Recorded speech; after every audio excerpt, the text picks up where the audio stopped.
Esta es la predicación de la Iglesia Cristo Viene de Algeciras, correspondiente al domingo 25 de julio de 2021.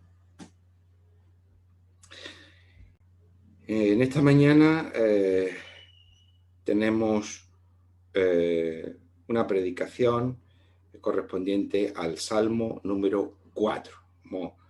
Tendremos una predicación versículo a versículo, no vamos a hacer una lectura previa. En el libro de los Salmos nos topamos con un tema recurrente que quizás pues, no esperaríamos encontrar aquí, y es el tema de la justificación. Ya hablamos la semana pasada mencionamos en el Salmo 1 sobre la contraposición entre justos e injustos, por lo mismo hablar de inocentes y de culpables, según las categorías jurídicas. Pues bien, este es un tema que encontramos frecuentemente a lo largo de los salmos. Por eso leerlos, pues en muchos casos debemos hacerlo en el contexto de la justificación. Ahora bien, hay que tener en cuenta que, igual que hemos visto en el Nuevo Testamento, que la justificación, pues lejos de ser una doctrina abstracta, está encarnada en la vida de las emergentes comunidades cristianas y que enfrentaba el desafío de la separación de judíos y gentiles por motivo de las obras de la ley, pues igual que ocurre así en el Nuevo Testamento, en los Salmos, la justificación nos lleva a su contexto original inmediato, que es el Tribunal de Justicia. Ese es el contexto al que la justificación alude como contexto inmediato de uso. Por eso tenemos que analizar muy brevemente el contexto judicial, cómo se desarrollaba en el antiguo Israel. Es cierto que no lo podemos precisar con absoluta nitidez, porque nos falta información, porque la información que tenemos en los textos bíblicos pues, es fragmentaria, y también porque evidentemente a lo largo del tiempo fue cambiando. Pero sí podemos decir algunas cosas. En primer lugar, quienes impartían justicia eran el rey, los ancianos de la comunidad, del pueblo, de la aldea, los jueces, había jueces nombrados específicamente a tal efecto, y los sacerdotes, que también tenían funciones judiciales, dentro del contexto de la justicia sacral.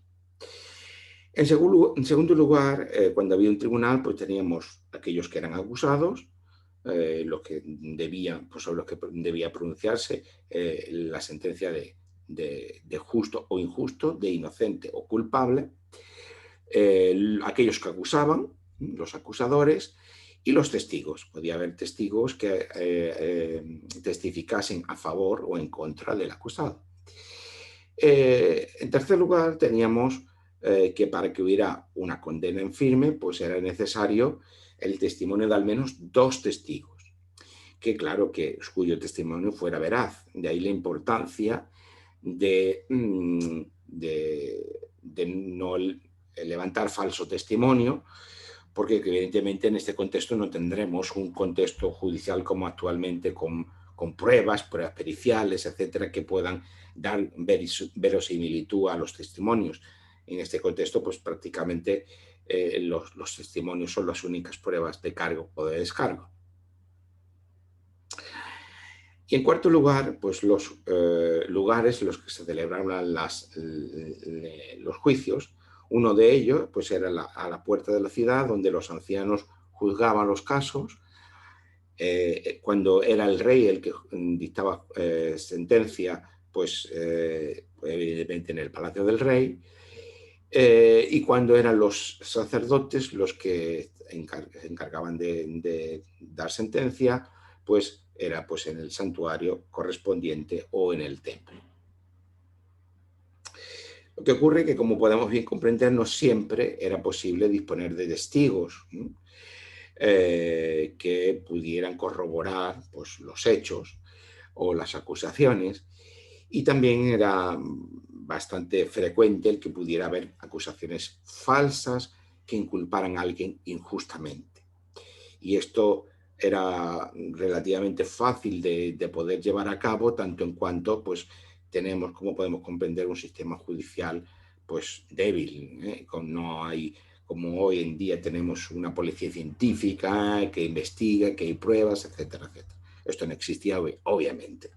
Entonces, pues aquí tendríamos un veredicto en base a testimonios a favor y en contra y el criterio a discernir lo mejor posible por parte de quien juzgaba. Por eso, para establecer una cierta salvaguarda de aquellos casos de personas que pudieran ser inocentes, que pudieran estar acusados injustamente, existía la posibilidad de acudir al derecho de asilo en el templo o en el santuario. El que era acusado justamente podía acudir al templo o al santuario a refugiarse a la espera de un veredicto. También estaban las ciudades de refugio, que estaban destinadas a este fin. Allí el acusado debía jurar su inocencia delante del sacerdote y el sacerdote debía pronunciar la sentencia de absolución. La sentencia implicaba la declaración de inocencia o de ser justo para aquel que había sido acusado y que hasta ese momento era culpable. En este amplio contexto judicial, podemos establecer esas líneas generales, Dios se presenta en las Escrituras como garante del derecho y de la justicia. El justo es aquel que es declarado como tal por Dios mismo. Dios, como juez justo, está del lado de los más vulnerables, de aquellos que no pueden autojustificarse por sus propios medios. Las personas que tenían la posición económica, política, social más importante, pues tenían también medios para poder presentar sus casos. Incluso tenían los medios para también hacer valer sus propias acusaciones contra otras personas. Pero aquellos que están en los márgenes de la sociedad son los más vulnerables y los que, además, cuyo testimonio puede ponerse más fácilmente entredicho. Por no decir que el testimonio de niños o de esclavos o de mujeres no tenía validez. El contexto del derecho de asilo en el santuario o en el templo, pues en ese contexto, como digo, Dios se presenta como garante del derecho, de la justicia, y es quien pronuncia la palabra de absolución del acusado. En este caso, el acusado que se sabe inocente se refugia en el templo, en el santuario, y comienda a Dios su caso para que Dios sea el que lo reivindique por boca del sacerdote. Y este contexto es el que tenemos y es característico de muchísimos salmos, este contexto de la justicia sacral. Y muchos de estos salmos son precisamente el reflejo de la experiencia de aquellos que experimentaron en sus propias carnes lo que implicaba una acusación falsa y que confiaron mediante la fe en la declaración como justos por parte de Dios mismo. Esto es contexto vital que encontramos en muchos salmos, ¿no? Estos salmos que vamos a encontrar en los que la persona que se sabe inocente reclama a Dios su declaración de inocencia, su condición de justo, y que se encomienda a él y lo hace pues, con una actitud de fe y de confianza frente a unos acusadores. Este es un contexto que encontramos en muchísimos salmos. Si no entendemos esto, si no entendemos que este es el contexto de muchos de estos salmos, no entenderemos los salmos. Por eso me he detenido a explicar un poquito cómo funcionaba este, digamos, sistema judicial, entre comillas, del antiguo Israel, porque esto es básico para poder entender. Por tanto, como podemos comprobar, se trata pues de una perspectiva de la justificación sobre realidades y casos concretos. No estamos hablando de una justificación abstracta, sino sobre una justificación muy en el aquí, en el ahora, de personas concretas, sobre casos concretos, en los que estaba en juego la vida o la muerte del acusado, porque muchos de los cargos que pudieran derivar, que pudieran imputarse, pues de muchos de ellos derivaba la pena de muerte directamente y por lo tanto la vida o la muerte está en juego. Por eso, cuando hablamos de la justificación, para hablar de la relación del ser humano delante de Dios en el contexto de la salvación, no debemos olvidar nunca que este es el contexto original. El contexto judicial es el contexto original de la justificación que le da pleno sentido.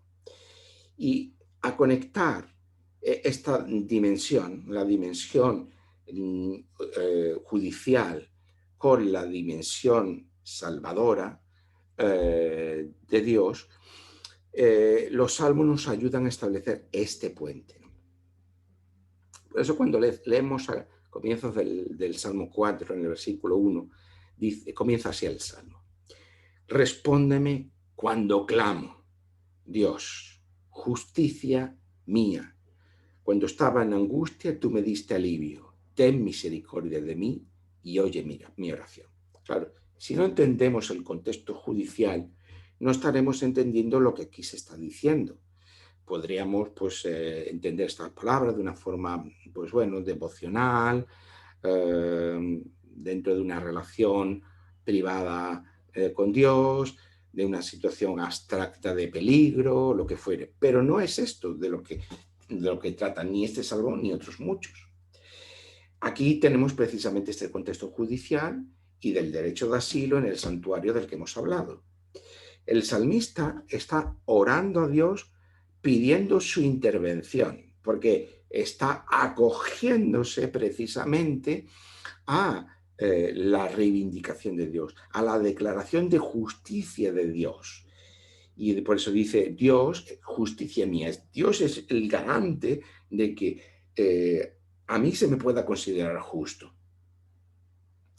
Dios es el garante, se convierte en la propia justicia del salmista, le ruega a Dios que sea su defensor. Hay una versión, una traducción que dice precisamente esto, que tú eres mi defensor contra aquellos que lo acusan injustamente, como vamos a ver a continuación.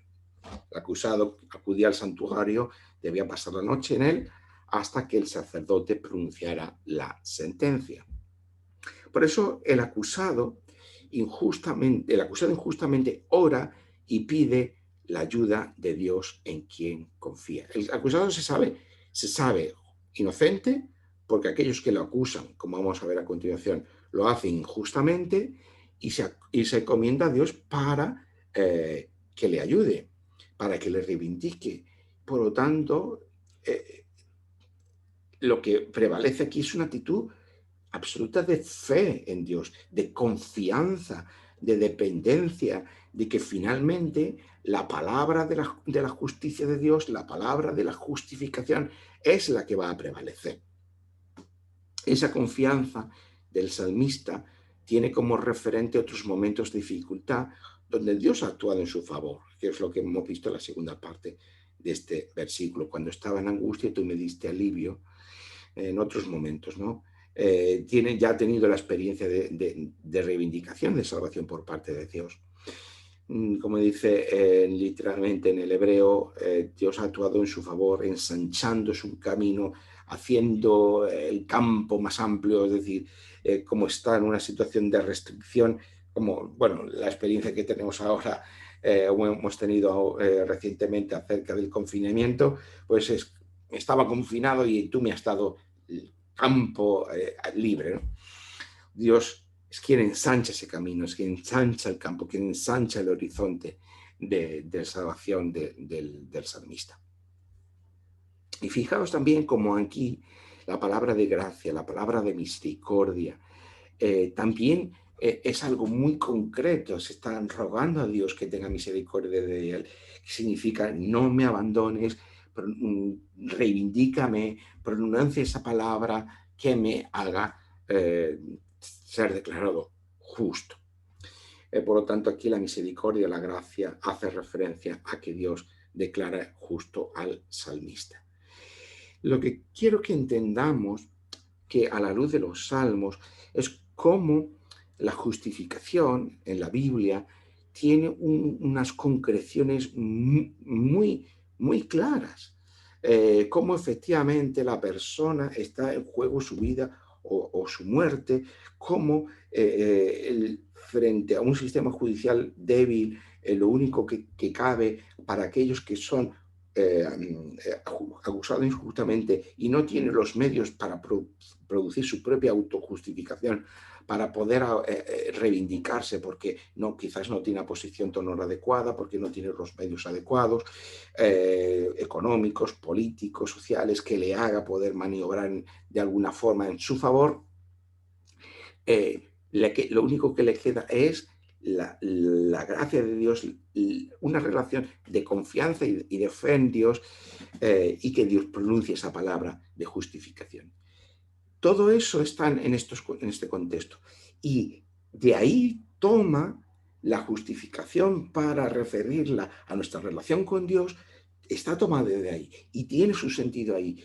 Y todas las imágenes tienen su importancia aquí. Y es importante por eso que comprendamos este contexto, como estamos viendo, porque además la Biblia siempre habla en horizontes y situaciones concretas. No es un libro de abstracción teórico, filosófico, teológico, sino que siempre habla en realidades concretas. Versículo 2. Ahora nos encontramos con los acusadores. Hemos visto en el versículo 1 cómo el salmista se está encomendando a Dios mismo, y en el versículo 2 encontramos la figura de los acusadores.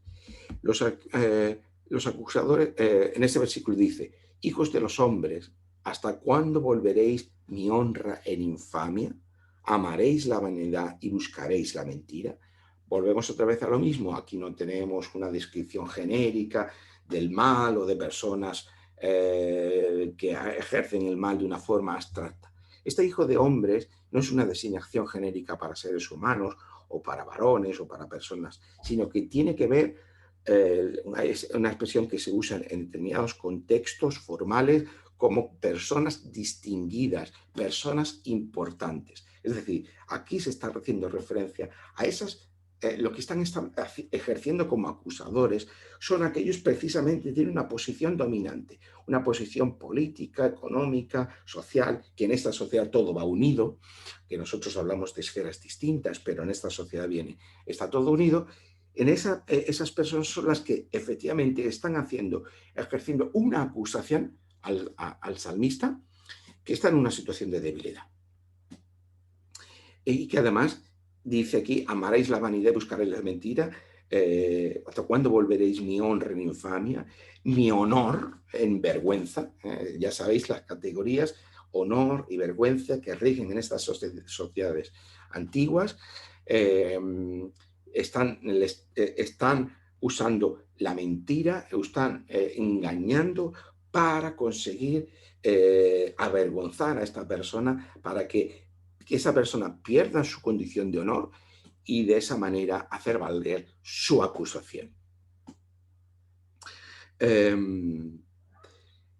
Frente a ellos, el salmista lo que hace es confiar en Dios. Versículo 3. Sabed pues que el Señor ha escogido al piadoso para sí. El Señor oirá cuando yo él clame. Esta designación de piadoso quizás no es la palabra más adecuada aquí para traducirlo. Hay otras traducciones que sí intentan reflejar mejor lo que dice el hebreo. Es el salmista se define a sí mismo como el que es fiel o aquel que es justo.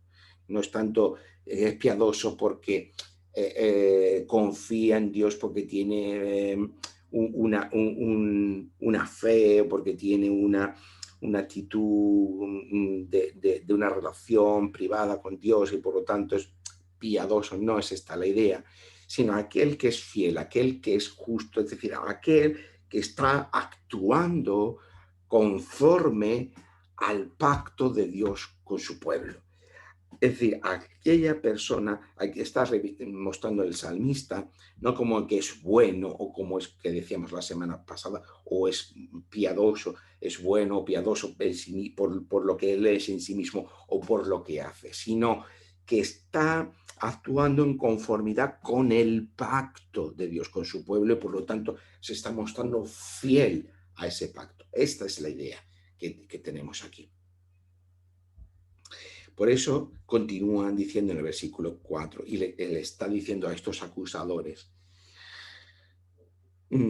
cuidado que yo estoy actuando con fidelidad al pacto y por lo tanto estoy en condiciones de confiar en Dios que va a actuar a mi favor, y le dice en el versículo 4 a estos acusadores, temblad y no pequéis más, meditad en vuestro corazón estando en vuestra cama y callad, es decir, recapacitad. Reconsiderad vuestra acusación, sabéis que es injusto, sabéis que es mentira lo que está diciendo, sabéis que estás engañando, rectificad,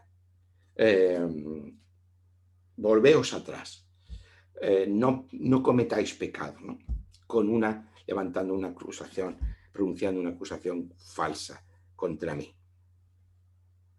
En línea con el anterior, en el versículo 5, dice, y sigue diciéndole a estos acusadores, ofreced sacrificios de justicia y confiad en el Señor. En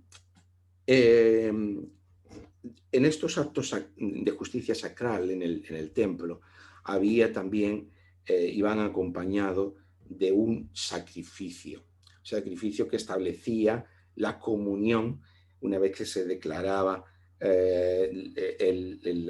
la sentencia de inocente o de justo, había un sacrificio porque se establecía la comunión entre las distintas partes, ¿no? Y de alguna forma que todas las partes acataban esa declaración de justicia y que confiaban en que la palabra por medio del sacerdote que se había pronunciado correspondía precisamente a la palabra de justicia de Dios mismo. Eso es lo que significaba y eso es lo que está aquí diciendo el salmista frente a sus acusadores. Que vengan a ofrecer sacrificios de justicia, a confiar en esa palabra absolutoria de Dios y por lo tanto que se estableciera una relación de comunión entre ellos. Pero esa palabra, esa confianza en la palabra de la solución de Dios, en realidad se torna como incredulidad por parte de sus acusadores porque no quieren aceptar esa palabra de la solución, porque quieren hacer valer su acusación, aun cuando esa acusación es una acusación falsa. En las situaciones flagrantes de injusticia, de desamparo, claro, que no hay más recursos, que no hay, como hoy podamos tener, unas ciertas garantías judiciales y aún así nunca son completas ni totales, y aún así en nuestros sistemas elaborados de justicia, aún los que tienen más recursos y más capacidades económicas, políticas o sociales, tienen más capacidad incluso de hacer valer sus propias posiciones en muchos casos, no siempre, afortunadamente, pero en muchos casos sí. O simplemente pues que muchas veces aquel que no tiene recursos le es difícil de poder hacer valer su propia posición dentro de un sistema que al final pues es costoso, etcétera, etcétera, cuanto más cuando eso no existe. Entonces, claro, en esa situación de injusticia, de desamparo, no es fácil mantener una actitud de confianza en la palabra y la acción de Dios. Claro, no existe garantía de que la palabra sea la palabra de la solución y que vaya a hacer prevalecer la posición del vulnerable y que no sea precisamente la posición de los que están arriba, de los que tienen esa posición de poder, la que vaya a salir adelante. Esto no era tan fácil. Muchos de los salmos que tenemos es precisamente porque se ha experimentado esa experiencia de salvación, nunca mejor dicho, para esas personas que sí que han experimentado esta salvación, pero no debía ser siempre esa la norma. Y por tanto, en esa situación de desamparo, es más fácil mostrarse pues, cínico, incrédulo o incluso escéptico, ¿no? Por eso en el versículo 6 dice, muchos son los que dicen, ¿quién nos mostrará el bien? Claro, si estoy aquí, que estoy desamparado, no tengo los medios y hay otros más poderosos por encima que me están acusando, ¿quién va a mostrar el bien? En esta sociedad, ¿quién va a prevalecer? ¿Quién puede decir, efectivamente, en esta sociedad hay justicia? Esto, si nos fijamos, es un tema completamente recurrente en la Biblia.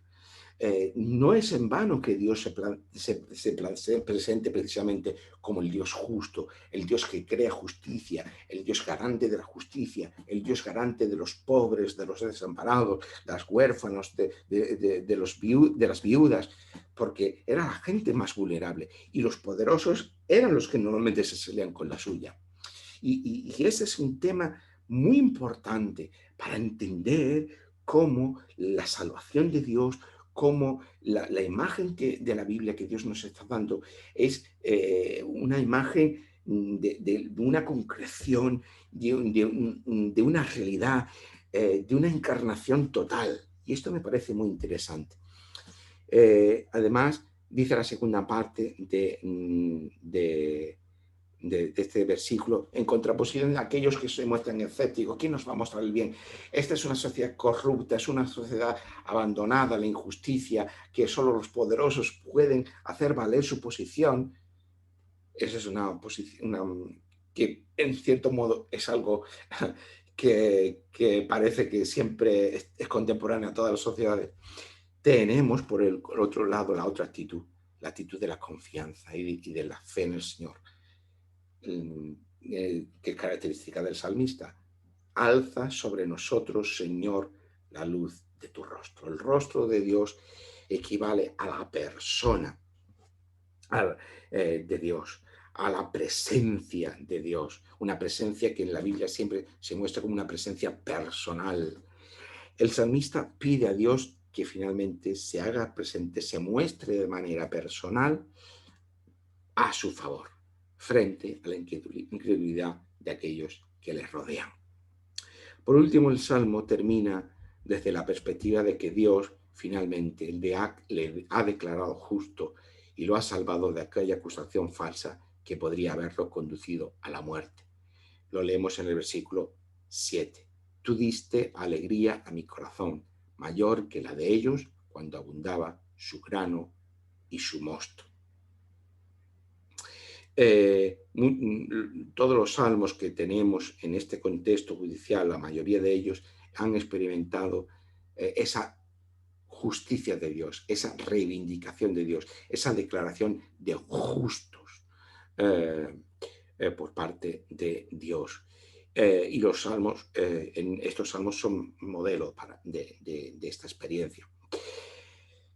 Y este versículo 7 nos habla de esa alegría que Dios da al salmista porque lo ha reivindicado. Dios es quien proporciona la alegría al que es declarado justo por Dios. Esa declaración de justicia se ha convertido en una experiencia de plenitud, de alegría. Ya lo veíamos la semana pasada en cómo comienza el Salmo 1, que además es introducción a todo el Salterio.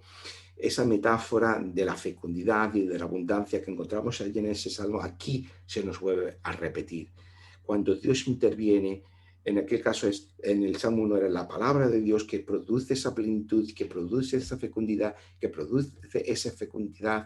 ese crecimiento.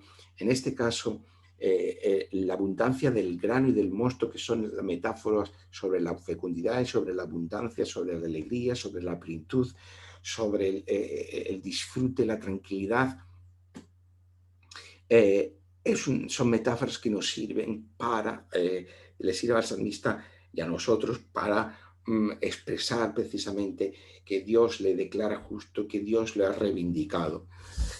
Por lo tanto, la salvación de Dios en la Biblia igual que son contextos concretos, reales, aquí y ahora, también hablamos de una realidad experimentable, palpable, de bienestar, de salvación, de fecundidad, de abundancia, de plenitud, de crecimiento, para aquel que confía en Dios.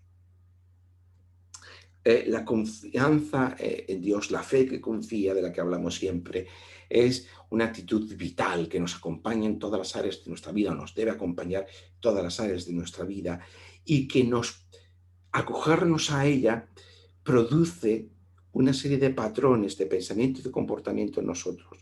Patrones que nos acompañan, patrones de tranquilidad, de serenidad, de fecundidad, de crecimiento, de abundancia, de plenitud, de alegría. Todos estos es, digamos, aquellos patrones que acompañan a esa fe que confía en Dios. Por eso el Salmo termina con una palabra confiada y tranquila. El Salmo ha tenido un recorrido un tanto convulso, pero termina en paz y en tranquilidad.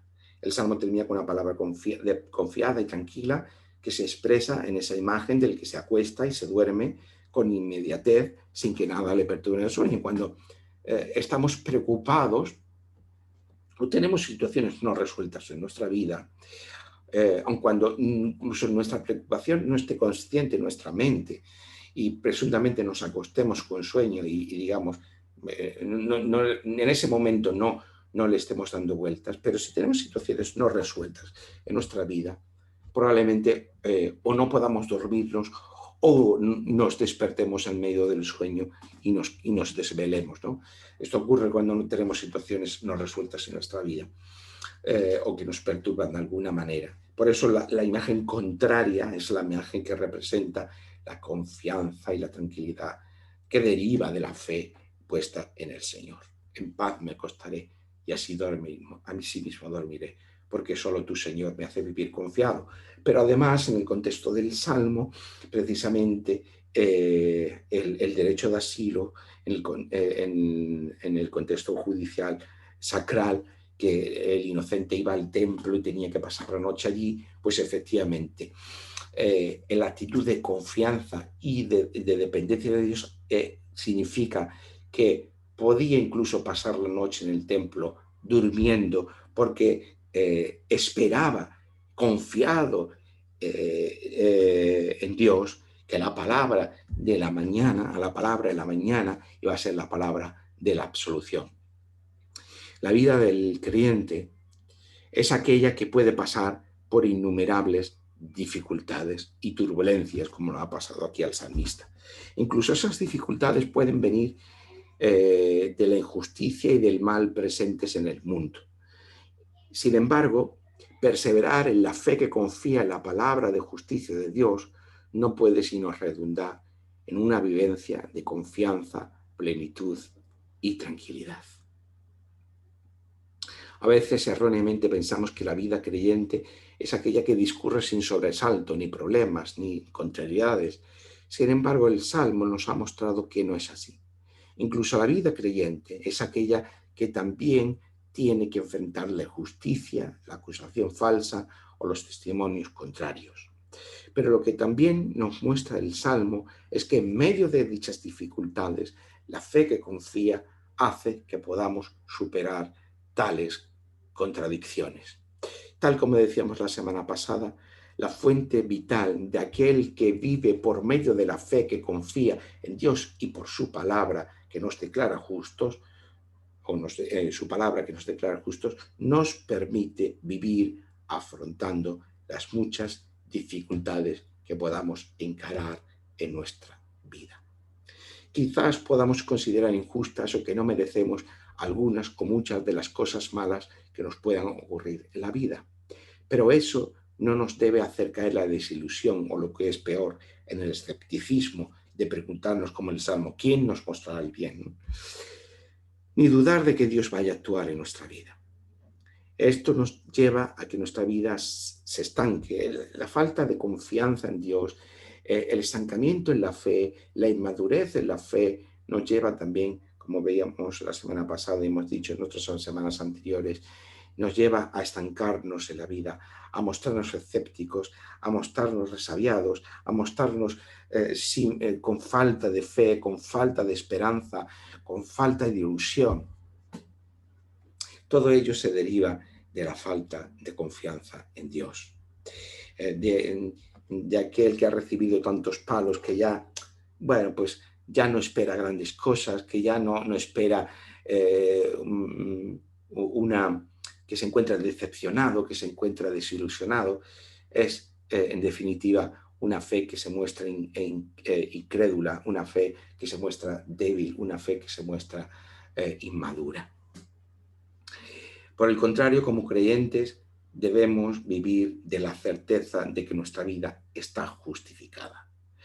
Es cierto que podemos estar pasando por esa noche, por la noche de nuestra vida, las dificultades que fueren, pero nos hemos ido a refugiar al santuario, al templo, esperando a la mañana la palabra de la justificación. Dicho esto de nuestra vida en general, podemos, por medio de la fe, confiar en la gracia de Dios, de que la palabra que se va a decir sobre nuestra vida en su conjunto, si confiamos en Cristo, si está nuestra vida unida a Cristo, es la palabra de la justicia de Dios, la palabra de la absolución, la palabra que nos declara justos. Nuestra vida es una vida que está justificada si estamos en Cristo, porque Cristo es la palabra de Dios. Y en Cristo Dios ha pronunciado la palabra definitiva sobre nuestra vida. La palabra que nos declara justos. La vida justificada es aquella que no vive de sí misma, ni tampoco de los condicionantes o de los problemas y de las dificultades, ni de las injusticias, ni del mal propio o ajeno que está presente en el mundo.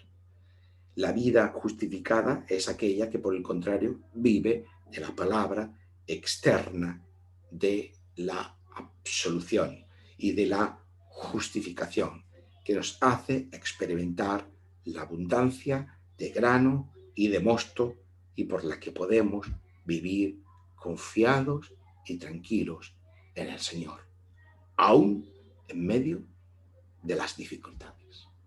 Que así sea. Amén.